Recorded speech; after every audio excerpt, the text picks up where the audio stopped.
But Vijay வந்து தப்பாக எடை போடுறோம். Is a very powerful man. நான் பக்கா ஏடிஎம்கேக்காரன். நான் 2 மந்திரிக்கிட்ட பிஏவாக இருந்தேன்.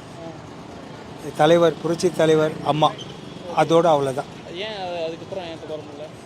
இல்லை சார், இப்போ வேறு மாதிரி கட்சி அது இப்போ வேறு மாதிரி ஆயிடுச்சு.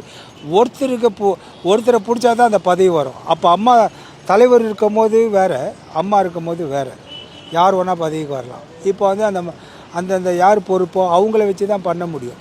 அதனால் கஷ்டம். நான்லாம் இருந்தேன், 2 மந்திரிக்கிட்ட இருந்துங்க. கட்சி ஆஃபீஸில் 10 வருஷம் இருந்தேன். தலைமை கழகத்தில் 10 வருஷம் இருந்திருக்கேன்.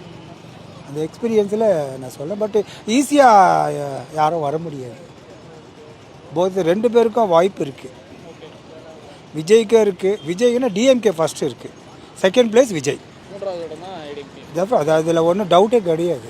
இப்போ சொல்லுவாங்க ஏடிஎம்கேக்கு டிஎம்கேக்கு தான் கூட்டணின்னு. மக்களுடைய கருத்து நிறைய பேர் அதை ஓப்பனாக பேச மாட்டாங்க. அதுதான் வித்தியாசம். ஆக்சுவலி பார்த்தீங்கன்னா ஓட்டர்ஸ் தான் மெயின். நமக்கு கட்சிக்காரங்க மெயின் கிடையாது, மக்கள் தான் மெயின். மக்கள் வந்து விரும்புகிறது வந்து திமுகவை, விஜய். Anna DMK 3rd place.